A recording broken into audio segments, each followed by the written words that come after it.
está el de... Un momento, vamos a quitar esto. No sé que suene en el momento más.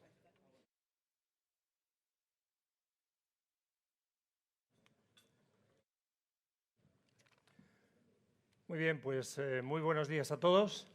Muchísimas gracias por asistir en nombre de CEDE y también damos las gracias a nuestro patrocinador, que es Akbar, y al colaborador número 1, que es Deloitte.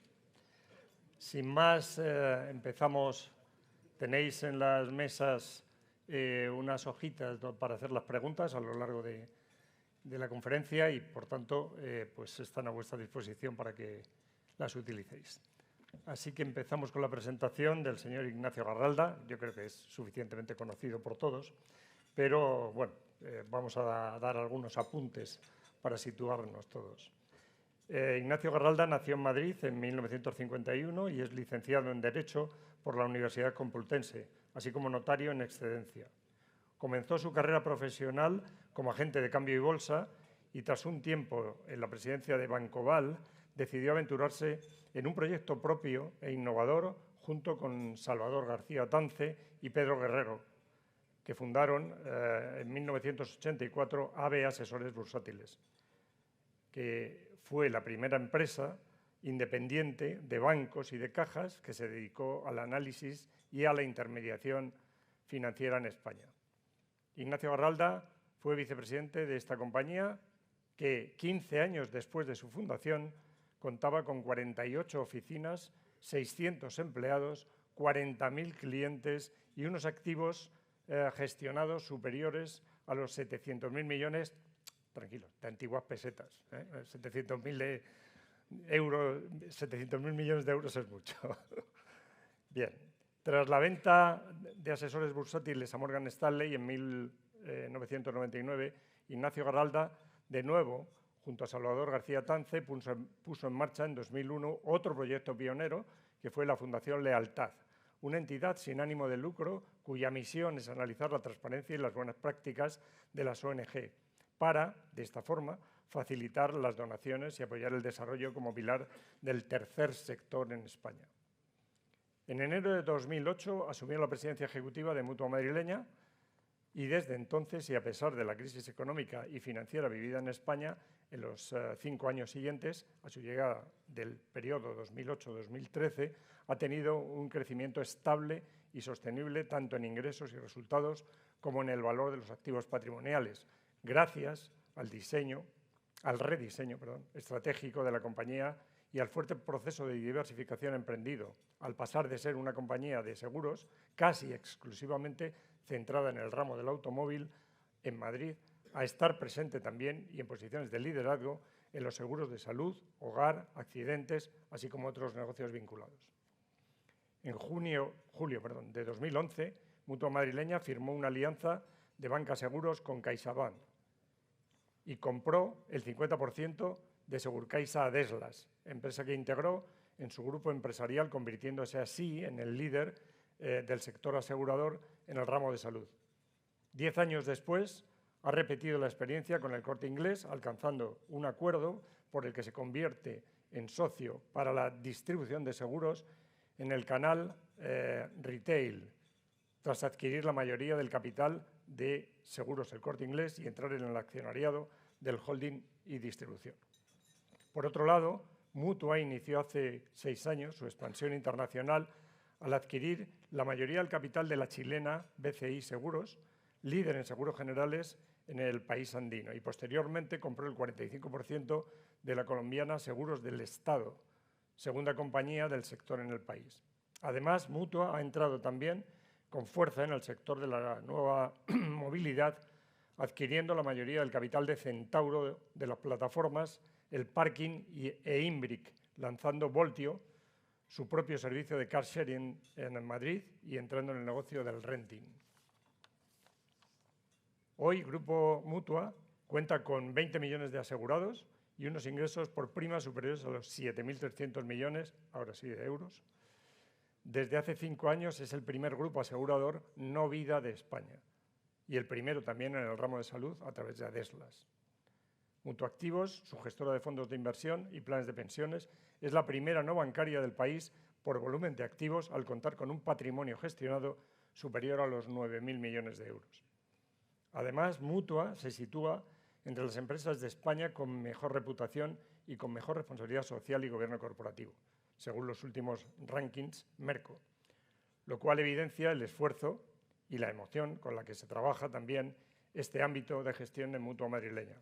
La Fundación Mutua Madrileña, que él ha impulsado y ampliado en sus ámbitos de actuación, cumple ahora 20 años y se ha convertido también en una referencia indispensable a la hora de hablar de la involucración del mundo de la empresa y de la mejora social. Pues nada más, yo creo que es suficientemente detallado y extenso el currículum, como no podía ser de otra manera, y evidentemente se han omitido muchas cosas, pero bueno, no da tiempo a todo. Así que sin más, os paso la palabra. Gracias, Ignacio, por acompañarnos y por el currículum, de alguna forma, que has comentado, y por el público. Yo creo que la organización ha tenido un problema y está a punto de tener que cambiar de sala. O sea, al final tendremos que volver otro día a invitarte. Yo, el título que hemos escogido para esta conversación, Evolución y adecuación al cambio permanente, yo creo que tú lo reflejas muy bien, no solamente en tu etapa en Mutua Madrileña, sino como fundador de AB Asesores y posteriormente creando la Fundación Lealtad. Has afrontado un cambio en Mutua, llegaste a Mutua en un momento delicado, ¿no?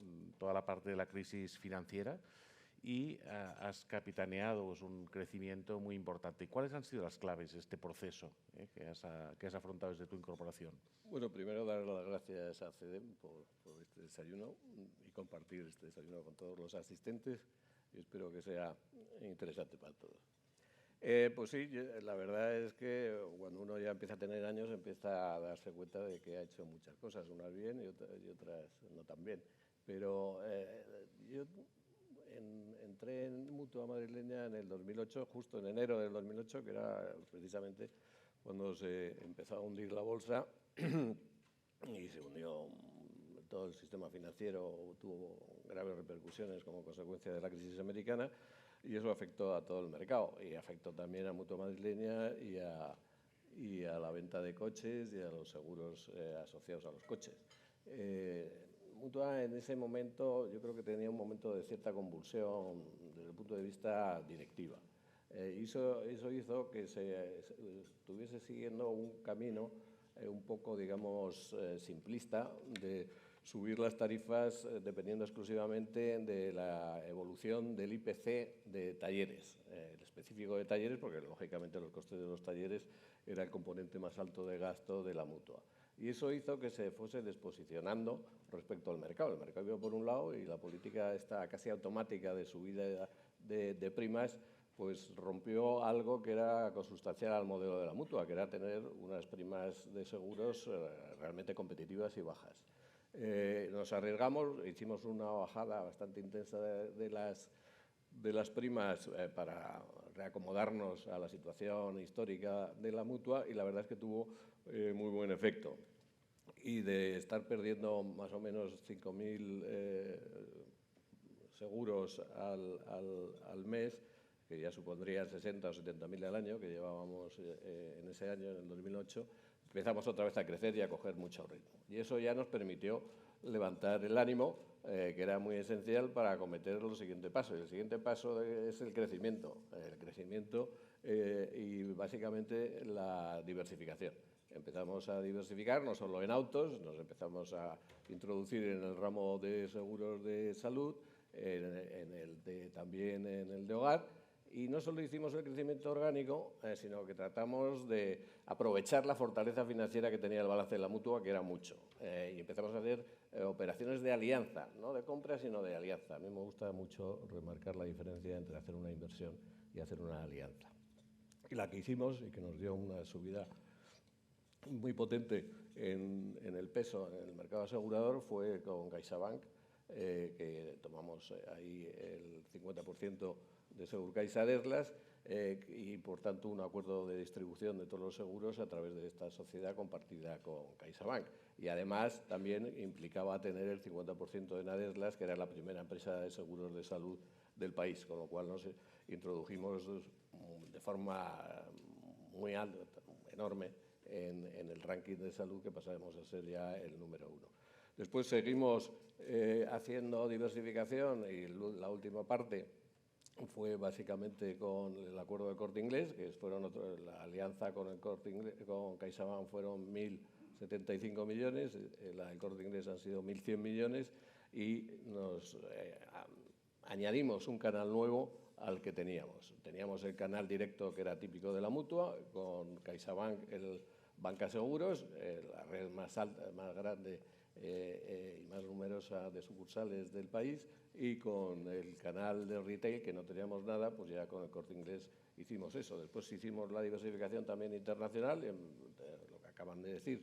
Tomamos una posición del 60% de la primera empresa de seguros de Chile y el 45% de la segunda de Colombia, y son posiciones que tratamos. Pero en resumidas cuentas, básicamente el proyecto era de crecimiento y de diversificación. Bueno, cuando tú llegaste, he leído que el 80% eran autos, ¿no? Y 15 años después representa solamente el 15%, ¿no? Sí, sí. Y luego emprendisteis, como comentas, un cambio geográfico y un crecimiento geográfico muy importante. ¿Dónde estaríais ahora si no hubiese afrontado esto? Bueno, ahora estamos en el puesto número 1 de seguros generales o seguros de no vida desde hace 3 o 4 años y cada año vamos incrementando la diferencia con el segundo, lo cual nos da cierto confort. Pues habríamos seguido seguramente donde estábamos en aquel momento, que éramos los números 7 de seguros generales en el ranking, ¿no? A lo mejor hubiésemos crecido un poquito más y estaríamos en el 6 o en el 5º, pero muy alejados de tener la posición de liderazgo que tenemos ahora. El 80% efectivamente estaba centrado en Madrid y en autos, y el otro 20% eran básicamente de seguros de gente que se jubilaba, que había vivido en Madrid pero que se jubilaba y se iba a la costa a gozar y a disfrutar de su jubilación y pues se iba básicamente a la costa levantina y tal, ¿no? Y ahí teníamos pues un 5, un 8%, ¿no? Pero era casi todo de gente que había vivido en Madrid, que por razones diversas habían ido fuera de Madrid. Ahora es el camino inverso. Ahora autos y Madrid solo supone el 15%, el 16%, o sea que es una vuelta total del modelo.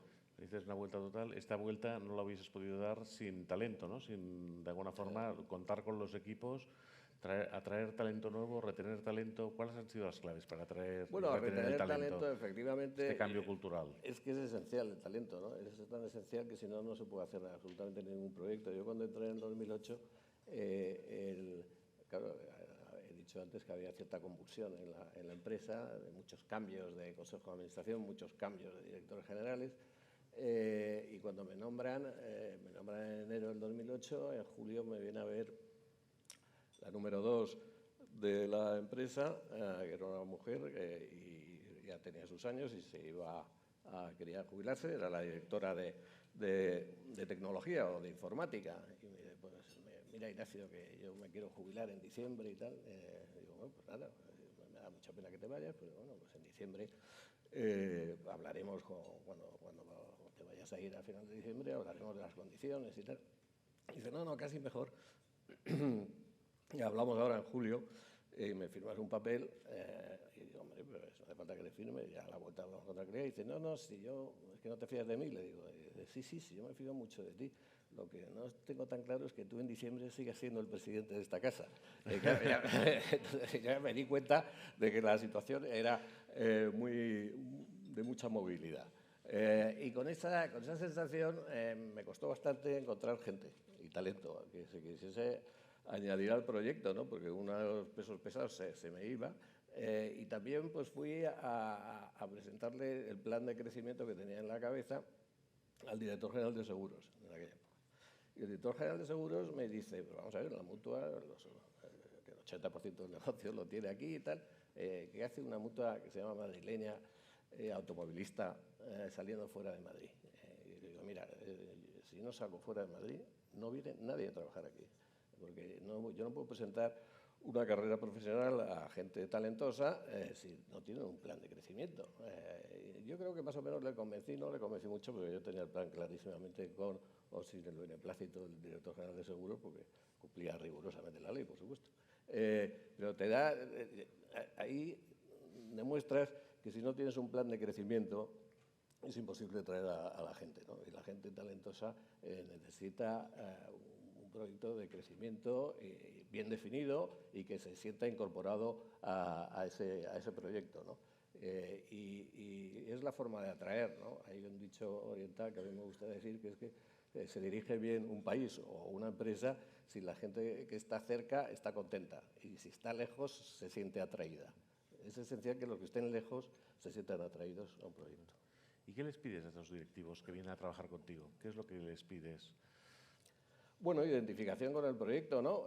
Que no sea una simple cláusula de adhesión a un contrato, de que yo me incorpore a este proyecto, ¿no? Sino que incorporen ellos sus puntos de vista y su empuje y su entusiasmo. Eso es esencial, ¿no? Darle la sensación de que participan de un equipo, ¿no?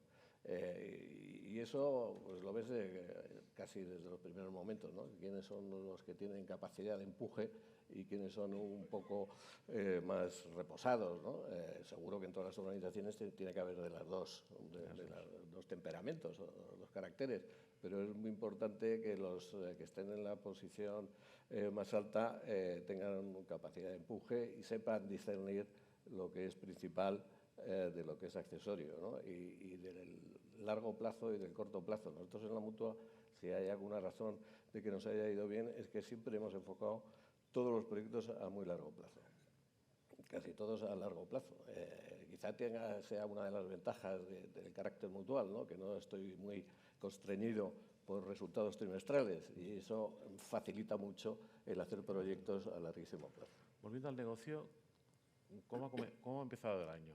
A nivel de, especialmente en los ramos de autos, salud y hogar. ¿Cuál es tu visión respectiva? Bueno, el año no ha empezado bien, más bien por compresión de márgenes. Han crecido los ingresos porque estamos subiendo todas las empresas algo las primas.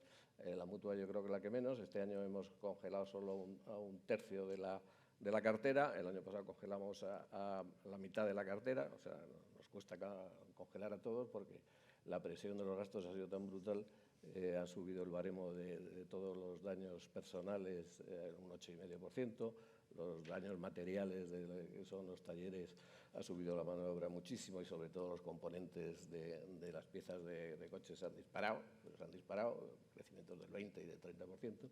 Entonces hemos tenido que subir algo las primas, pero los gastos han subido más, con lo cual el ratio combinado, que es lo que mide los gastos sobre los ingresos, está en el 98% en autos, en la Mutua está en el 96%, o sea que ganamos 4 de cada 100. Pero el sector está en el 98 y ya hay empresas que ya pasan del 100, con lo cual están en pérdidas técnicas. Y eso es preocupante, ¿no? El ramo de hogar aguanta mejor, aunque yo creo que con este mes de mayo tan lluvioso, el componente de las lluvias es muy determinante en seguros del hogar. Es totalmente, supone más o menos el 70%, el 60% de los gastos por siniestros de la lluvia. O sea, de meses secos a meses muy lluviosos te hace la cuenta de resultados. Y el mes de mayo yo creo que ha sido, todavía no tengo las cuentas claras, pero seguro que no será bueno. Y el de salud, con todos los gastos que hay clarísimamente inflacionarios, de tratamientos cada vez más caros, de tratamientos de vanguardia, porque la medicina va progresando a pasos agigantados, pero esos pasos agigantados exigen muchos costes, ¿no? Y esos costes pues hay que dárselos a los asegurados y implica claramente, además ha habido cierto desplace porque las listas de espera en la sanidad pública pues han empeorado y eso hace trasladar mucha gente que tiene el seguro privado pues al seguro privado, con lo cual incluso en el seguro privado estamos teniendo cierta congestión de asistencia y eso va a hacer que los resultados técnicos de seguros pues este año no vayan demasiado bien, que se van a compensar con los resultados financieros que yo creo que van a ir mejor que el anterior. Luego hablaremos de los financieros, pero en todo lo que es este plan que has dibujado y esta visión a futuro, estáis trabajando en el nuevo plan estratégico, supongo, de Mutua. Danos un poco las pinceladas. Bueno, este plan estamos empezando ahora a trabajar para presentarlo en noviembre y diciembre al Consejo. Son planes trianuales. Yo no creo mucho en los planes quinquenales porque son tan a largo plazo. Hombre, si es una empresa una hidroeléctrica o algo muy intensivo en capital con plazos de maduración de las inversiones muy largos, pues a lo mejor te tienes que irte para hacer una planta hidroeléctrica a planes de 10 o 5 años. Pero yo unos trianuales que yo creo que son lo suficientemente intensos y con datos hipotéticos o con hipótesis de trabajo que son contrastables. Vamos a seguir ejecutando el anterior, y en el anterior fue que definimos un poco un sistema no tanto de ir por ramos de seguros, sino por ecosistemas, ¿no? Nos hemos definido 4 ecosistemas, que son el de movilidad, el de hogar, el de salud y el de ahorro, que son esos 4, y tratar de movernos en esos 4 ámbitos, y hemos empezado por el natural, que es el de movilidad. Nosotros claramente cada vez hay menos ventas de coches, la juventud cada vez compra menos coches, no tiene la sensación de que teníamos cuando yo tenía 18 años, que lo primero que querías hacer era sacarte el carnet de conducir y comprarte un coche. Ahora ya los jóvenes no tienen ese apego a la propiedad, pero sí que todo el mundo necesita movilidad para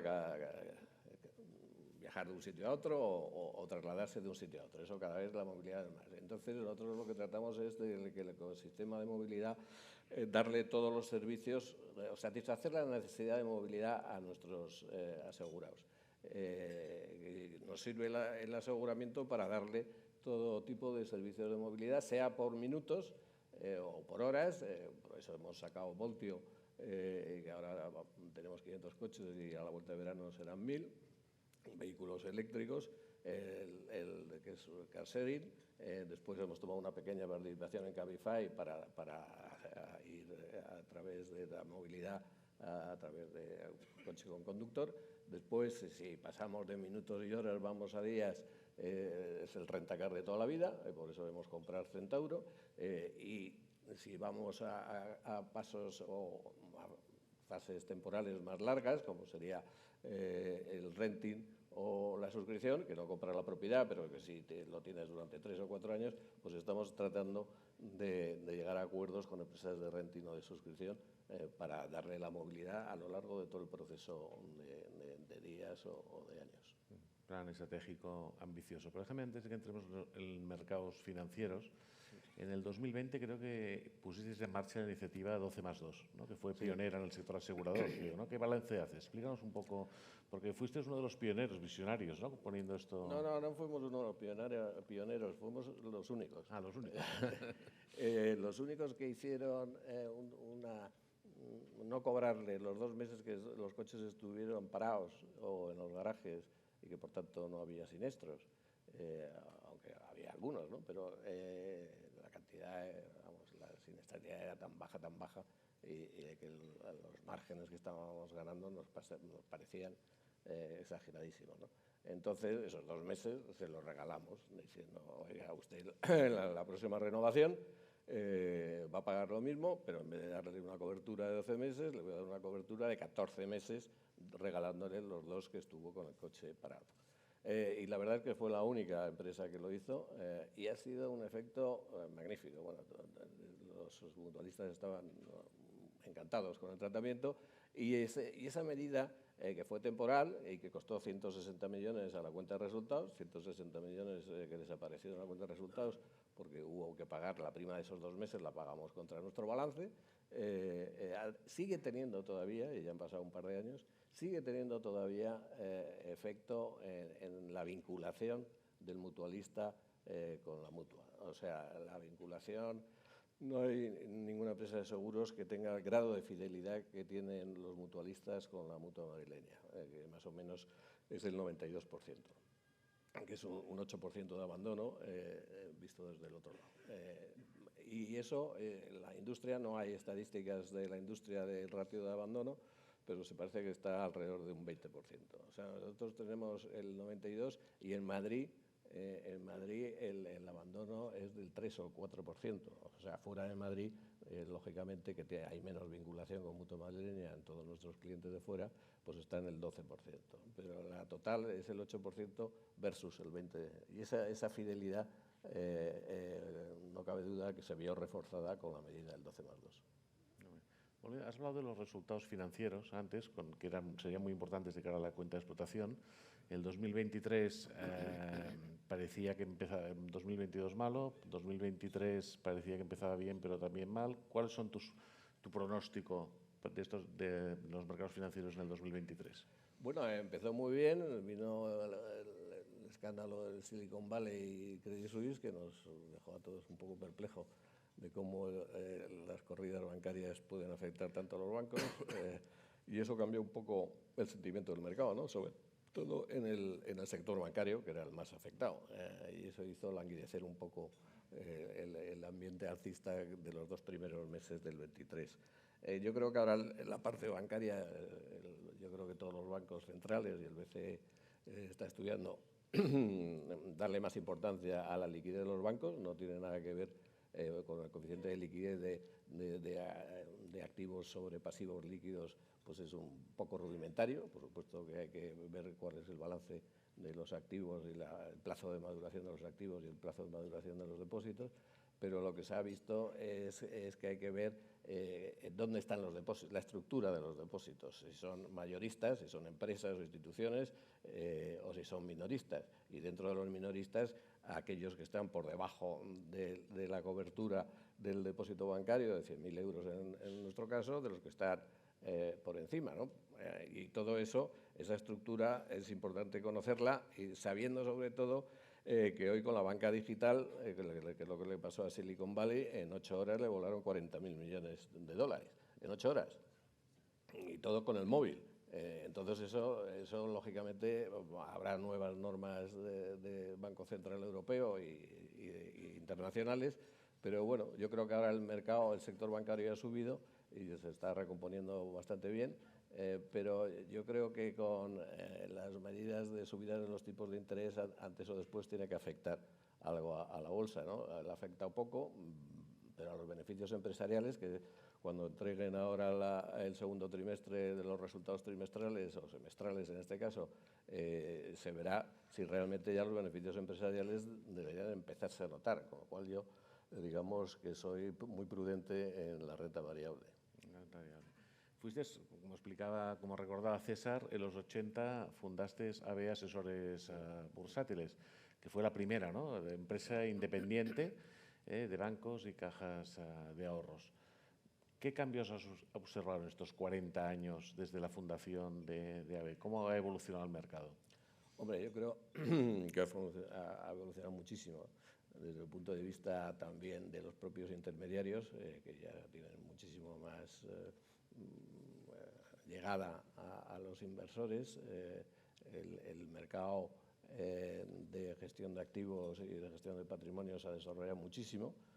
Yo creo que también ha ayudado el regulador. Lo de MiFID II fue una buena idea en algunos aspectos, en otros aspectos no lo tengo tan claro, pero en el aspecto de que obligar a los que tienen contacto con los clientes de productos financieros a que los vendedores o los asesores tuviesen formación y tengan un certificado para acreditarlo, de que pueden vender productos al público. Yo creo que eso ha sido muy importante, porque antes había determinadas redes de vendedores que no tenían ninguna formación, y si no se tiene formación se coloca productos indebidos a gente con poca formación. Y eso yo creo que ha sido muy bueno, el dar formación a las redes de vendedores y asesores, ¿no?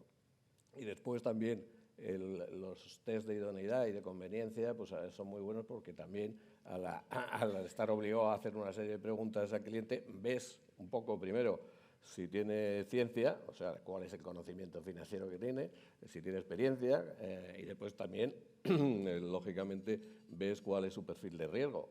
Y eso yo creo que ya ha posibilitado que no haya escándalos de productos individualmente colocados, ¿no? Yo creo que ha sido muy importante ese tipo Después ya lo de, es un tema más técnico, ¿no? Lo de los servicios independientes y no independientes y tal, yo ahí soy más escéptico. Yo creo que MiFID II ha venido a complicar la cosa innecesariamente. ¿Qué echas en falta? Después de estos 40 años, ahora cumplirías 40 años, ¿no? O sea, ¿qué es lo que echas en falta de aquella etapa y cómo ves el mercado? Aquella etapa lo que he hecho de menos es tener 30 años. Esto es lo único. Lo demás no lo he hecho tan de menos, ¿no? Pero la verdad es que fueron unos años que España iba fenomenal. Empezamos entrando en aquella época el mercado común, después la Unión Europea, con crecimientos enormes, todo el mundo estaba de buen humor y aquello pues sí lo echo de menos, tanto el buen humor como los años. En Mutua habéis sido uno de los principales motores de operaciones corporativas en el sector de gestión de activos, ¿no? En los últimos años. ¿Por qué es interesante para una aseguradora participar en este sector y qué hace atractivo? ¿Qué le hace atractivo? Bueno, nosotros protegemos piezas del patrimonio de las personas, aparte también, por supuesto, seguros de vida, de la propia vida, que es el bien más preciado, pero aseguramos un coche que tiene su valor patrimonial, aseguramos el hogar, que tiene mucho más valor patrimonial, o sea que casi una prolongación natural proteger el patrimonio financiero. Entonces, para proteger el patrimonio financiero, o haces un seguro de vida ahorro o haces un contrato de asesoramiento de gestión de activos, ¿no? Asesoramiento patrimonial. Entonces, a mí me parece absolutamente esencial, pero no es que sea accesorio, es esencial que una empresa de seguros tenga una pata en gestión de activos. Puede ser más o menos activa en seguros de vida, o nosotros hemos enfocado más con seguros de vida, tenemos mucho menos peso, solo tenemos unos 1.000 millones de provisiones matemáticas, pero sí en gestión de activos que no compromete el balance de la entidad, porque la gestión de activos no es intensiva de capital, no se necesita casi capital, sí que ahí estamos volcados y tenemos pues de unos 10.000 millones en gestión de mutuoactivos, más los 10.000 que se añaden como consecuencia de las 3 operaciones de adquisiciones que hemos hecho, ¿no? Y son 20.000 millones que ya nos posicionan en el número 10 de gestión de activos, es la primera no bancaria del país, y queremos seguir creciendo porque es un... ¿Tenéis intención de seguir, de seguir consolidando Era muy difícil comprar en entidades de gestión de activos porque casi todas van bien. Como no compromete su balance, pues una empresa, una empresa de gestión de activos con 1.000, 2.000 millones gana dinero. No ganará mucho, pero gana dinero, con lo cual tampoco es fácil que te la quieran vender porque los propietarios de ese capital pues no tienen demasiado aliciente. Por eso nosotros compramos en los últimos 3 o 4 años las 3 que hemos comprado, diciéndoles precisamente que iban a tener mucha autonomía comercial, haciéndoles una integración muy lenta, muy gradual, y haciéndole valer que su peso era muy importante en el futuro también dentro de la integración en mutuoactivos. Pero ahora mismo estamos en un proceso de integración, pero si encontramos otra empresa que quiera adherirse a nuestro proyecto, seguro que haremos alguna compra adicional. ¿Qué futuro le auguras a la banca privada en concreto? Hombre, pues muy grande. Como vengo diciendo desde antes, ya la gente cuida más de su patrimonio porque tiene más formación financiera y tiene también más patrimonio. La renta per cápita sigue creciendo en el país, gracias a Dios, y tienen, por tanto, más patrimonio financiero y se da cuenta que el depósito bancario, que sigue siendo esencial, no tiene que tener el 100% en depósito bancario. Y esa necesidad de asesoramiento yo creo que va increciendo, ¿no? No hay ninguna razón que nos invite a pensar que se va a limitar o a paralizar. Esa necesidad de asesoramiento financiero la da, por supuesto, las entidades bancarias, pero también muchas entidades de gestión patrimonial o de banca privada. Banca privada, lógicamente, tiene mayores cantidades de dinero y, por tanto, también mayores comisiones porque el asesoramiento financiero es de mayor nivel, ¿no?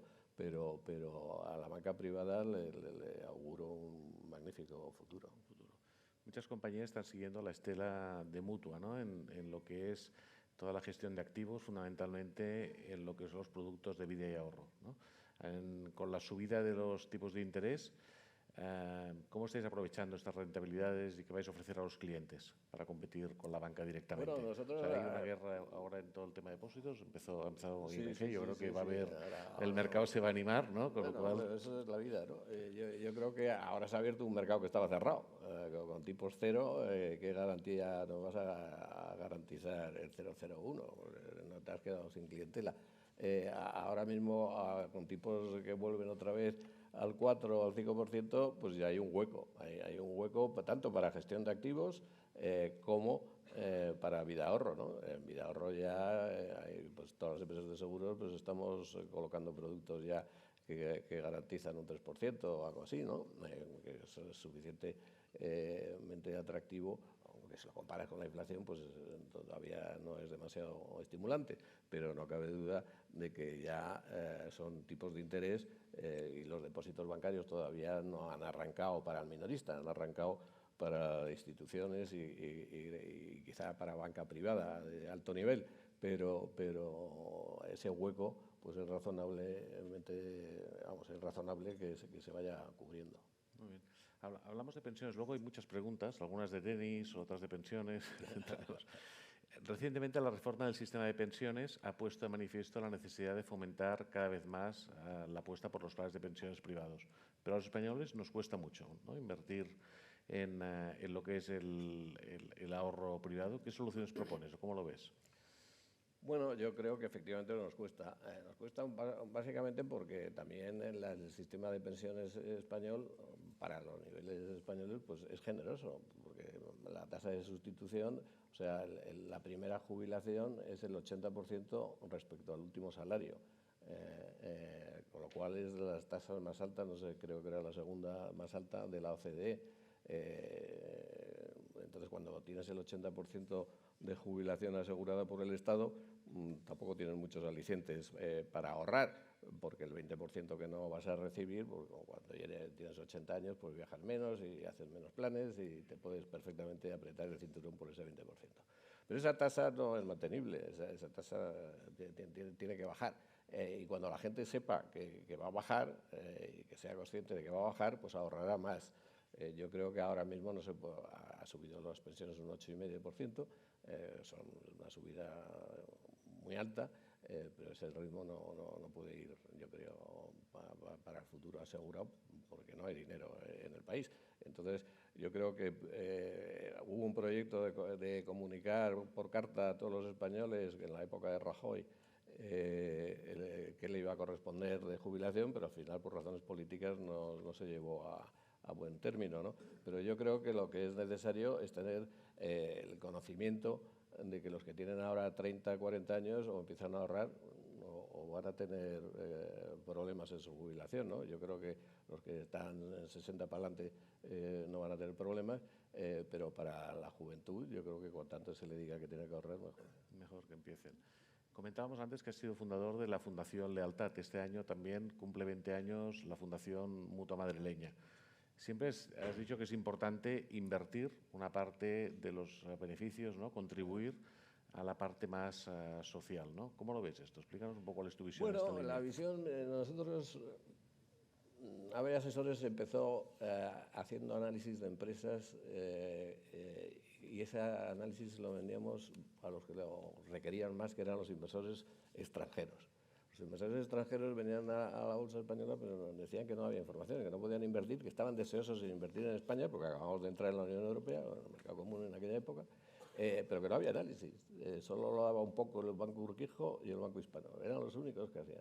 Nosotros en ABE Asesores hicimos ese análisis y nos fue muy bien porque había verdadero interés en el extranjero por tener análisis y comprar las acciones que estaban recomendadas para comprar. Bueno, cuando vendimos a Morgan Stanley ABE Asesores, pues con mi otro socio, con Salvador García Tance, vimos que se podían analizar también a las ONGs. Pero claro, la gracia del análisis de las empresas es vaticinar qué resultados van a tener en el futuro para recomendar comprar o vender. pero en una ONG no tiene sentido los resultados, pero sí que veíamos que se podía recomendar cuáles eran más o menos transparentes. Entonces hicimos un análisis y hacíamos estudios de las ONGs con una serie de criterios, concretamente 9, y hacíamos una especie de ranking de las ONGs que podíamos analizar, no por sus resultados futuros, pero sí por su transparencia actual. Y ha ido funcionando muy bien, ya lleva 20 años, y nosotros también como Mutua Madrileña la seguimos apoyando a la Fundación Lealtad. Pero ese interés un poco por los temas sociales pues siempre los he tenido, ¿no? Y cuando entré en la Mutua, en la Fundación de la Mutua Madrileña, estaba exclusivamente focalizada a la investigación médica. Nosotros la hemos seguido manteniendo en la investigación médica, no con tantos recursos como se dedicaron en su día, pero le hemos ampliado mucho el ámbito de actividad, meter en temas culturales y sobre todo sociales. Y en ese aspecto, pues cada vez pues ya el presupuesto son de 12 millones de euros al año y cada vez hacemos muchísimas actividades. Muy bien.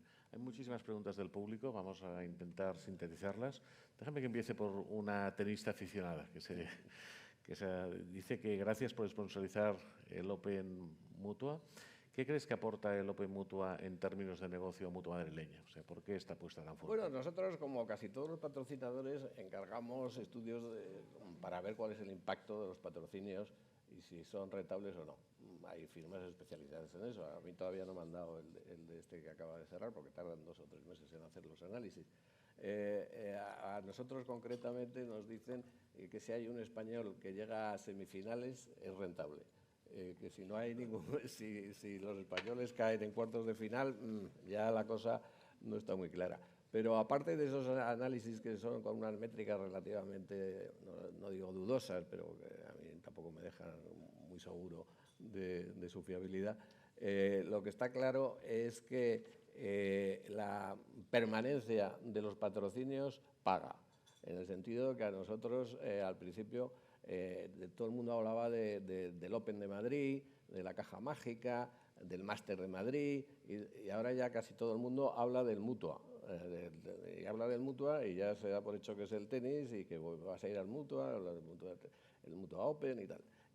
Con lo cual, y eso no lo detecta tanto los análisis que nos dan, con lo cual yo creo que si al principio era dudoso el impacto favorable del patrocinio, ahora lo tenemos absolutamente garantizado, con la inmensa suerte que hemos tenido de que cuando parece que uno desaparece un poco de las pistas, como es Rafa Nadal, viene un sustituto de casi del mismo o superior incluso nivel, con lo cual vamos a tener la afición española encantada.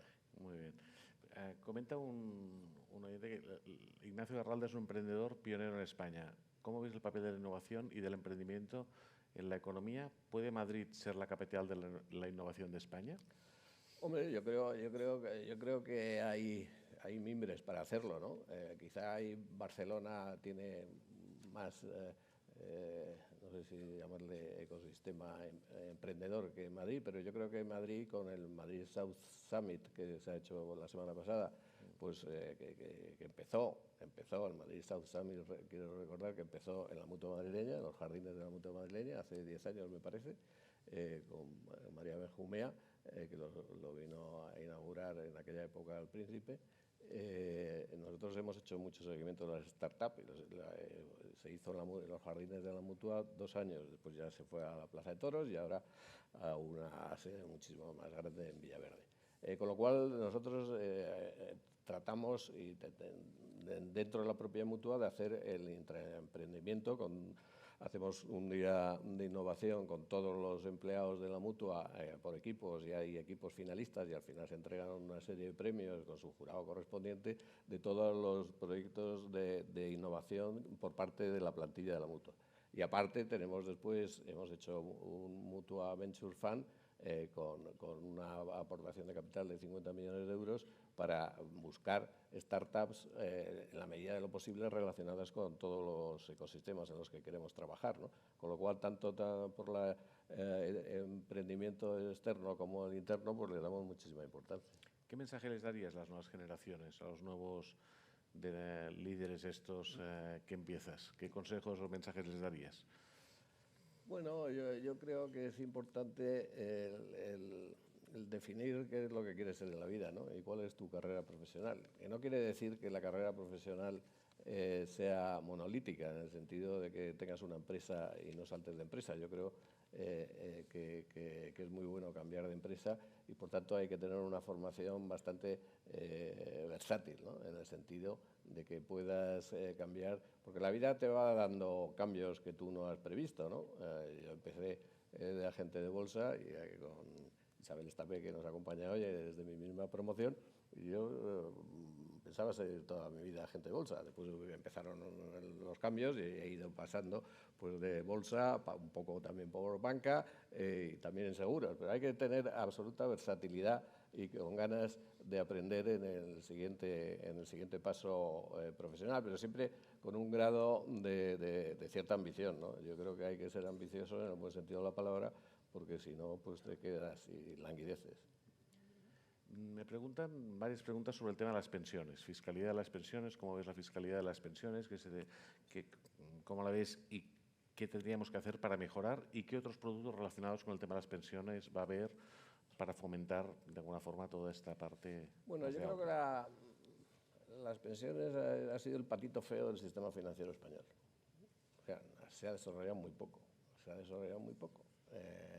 quizá una modestísima crítica al sistema bancario español, no tenían demasiado, quitando alguna entidad que es muy renombrada, el resto de las entidades prácticamente no hacía mucho caso a los fondos de pensiones, un poco porque tampoco debía tener mucha demanda por parte de su público, ¿no? También quizás las comisiones eran algo altas, ¿no? Y por tanto la rentabilidad final del producto estaba más enfocada en el beneficio fiscal de los 8.000 euros que te deducías del IRPF que de la rentabilidad financiera. Ahora, como con la bajada del 8.000 a 1.500, me parece que está, pues es un aliciente escasísimo, ¿no? Yo creo que la reforma no ha tenido ningún sentido. Me parece muy bien que haya fondos de pensiones de empleo y que las empresas hagan fondos de empleo y que esa pata sea potente para apoyar a la pata pública, pero la de los planes individuales, destrozarla como la han destrozado, yo creo que no tiene absolutamente ningún sentido y que habría que promocionarla. No tiene mucho sentido tampoco no solo bajar la parte que puedes aportar a los fondos de pensiones, sino el tratamiento fiscal, porque las plusvalías acumuladas en los fondos de pensiones, cuando las retiras, cuando te jubilas, pasan a tributar como rentas del trabajo, con la escala general que va hasta el 45% o 55% en algunas comunidades, lo cual es un disparate, ¿no? Mientras que las plusvalías acumuladas en los fondos de inversión sí que son rentas de capital, pasan a estar en el 25, 26, depende, pero vamos, es prácticamente la mitad de lo que pagan los fondos de pensiones, ¿no? Con lo cual no solo no hay incentivos fiscales, hay un verdadero castigo fiscal a los fondos de pensiones versus los fondos de inversión. Volviendo al tema de los seguros y la movilidad, has explicado todos los cambios que se están haciendo en movilidad compartida. ¿Cómo va a cambiar toda esta movilidad compartida a los seguros? Hay un debate muy amplio sobre cómo vamos a adaptar los seguros a todos los cambios de movilidad compartida, etcétera. La gente ya no va a pagar igual que no tiene un coche, no va a pagar un seguro. O sea, ¿qué cambios vais a hacer en esta línea? Bueno, precisamente nosotros lo que nos hemos dado cuenta era que teníamos que ir al concepto de movilidad y que, por tanto, el seguro nos daba la palanca para adentrarnos en ese ecosistema de movilidad y creíamos que teníamos una posición de ventaja respecto a otras posibles firmas que estén relacionadas con la movilidad, ¿no? Que no tengan nada que ver con el seguro. Nosotros creemos que la fidelidad a la que antes hacía referencia de la Mutua nos daba que el mutualista, cuando en la aplicación vea la Mutua, todo lo que sea de movilidad, vaya directamente a la aplicación de la Mutua y vea si puede coger el Voltio o puede coger Cabify, puede coger Centauro, y todo en la aplicación de la Mutua. Con lo cual, esos cambios sí que los vamos a notar y no es que nos olvidemos del seguro, el seguro va a estar implicado, pero todo lo que sea movilidad queremos que intuitivamente todos nuestros mutualistas vayan directamente en relación a su necesidad de movilidad, y olvidándose casi del seguro. Había gente del sector que decía, estáis propiciando precisamente ir en contra. Y yo, no te lo propiciamos nada, esto es imparable. Es decir, es imparable que la movilidad se va a desarrollar por otros canales. Nosotros tenemos una posición de ventaja, vamos a aprovecharla y vamos a seguir, por supuesto, queriendo colocar todos los seguros de coche que podamos y que se vendan los coches en propiedad que se vendan. ¿Va a afectar al sector de seguros de coche? Pues sí, algo sí. Realmente lo que afectará y mucho, pero todavía quedan muchos años, es cuando venga el coche autónomo. El coche autónomo crea un grave problema porque, claro, ya ahí no hay responsabilidad del conductor. ¿Quién asegurará? A ver quién asegura. Lo más seguro que será el seguro, unos dicen del coche, de los fabricantes de los coches, de las marcas, otros de los que suministren los equipos informáticos, otro de los que tengan los datos. Ahí ya entramos en un proceso que sí que nos afectará y mucho, porque si ya el conductor no tiene responsabilidad, entonces no tienes que cubrir esa responsabilidad, y entonces sí que nos cambiará. Pero yo soy no digo muy negativo, pero sí que va a tardar el coche autónomo muchísimos años. Empezarán por carriles tipo carril bus.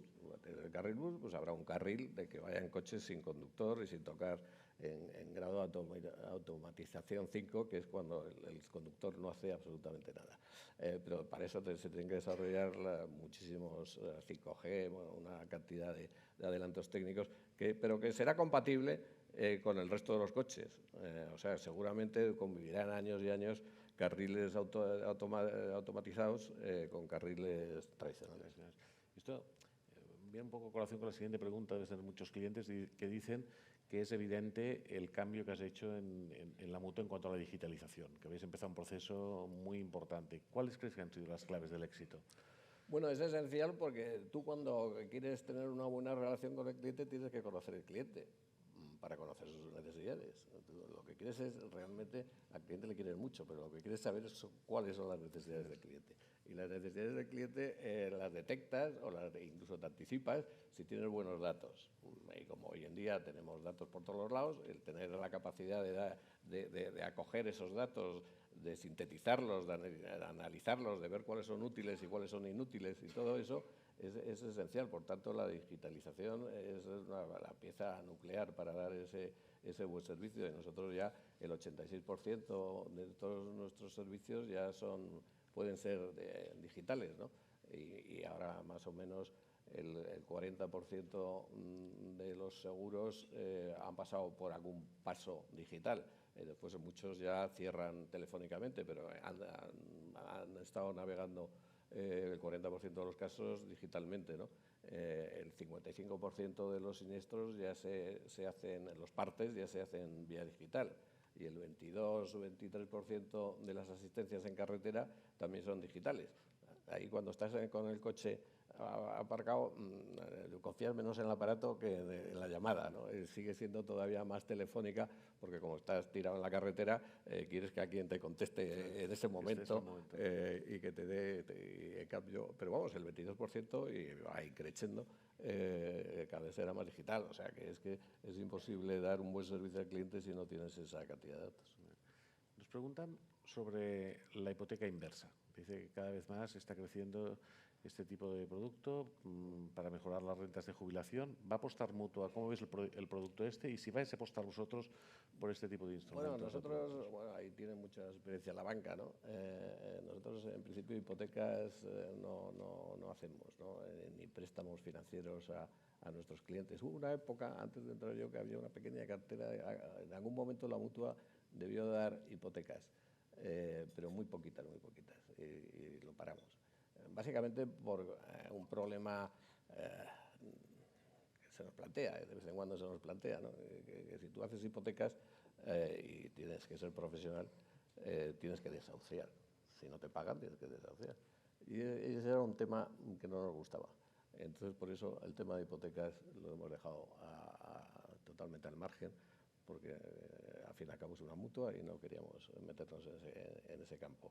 Después yo creo que la hipoteca inversa, yo le cambiaría el nombre. Yo no estoy metido en temas bancarios, pero yo le cambiaría el nombre, porque nadie quiere tener hipoteca y nadie quiere ser inverso. Entonces, es un problema. Yo creo que desde el punto de vista del marketing le sugeriría a la banca que cambiase la denominación y a lo mejor tiene más éxito. El banco, que es el nombre, está muy bien. Hay muchas preguntas a raíz de la jornada laboral, ¿no? De cómo ves tú todo el cambio del teletrabajo, de la jornada laboral. Y concretamente preguntan cómo ves una jornada laboral de 4 días para los directivos. Bueno, el teletrabajo y la pandemia ha trastocado todo, ¿no? Nosotros antes de la pandemia teníamos un 10% de la plantilla que hacía un día de trabajo, de teletrabajo. Pues con la pandemia, gracias a que teníamos iniciado ese proceso, que prácticamente era un poco para los que casi como premio. Después pudimos dar el servicio a todos nuestros mutualistas sin problemas tecnológicos, ¿no? No cabe duda de que la jornada laboral de 4 días pues parece que se va abriendo camino. Yo no lo sé porque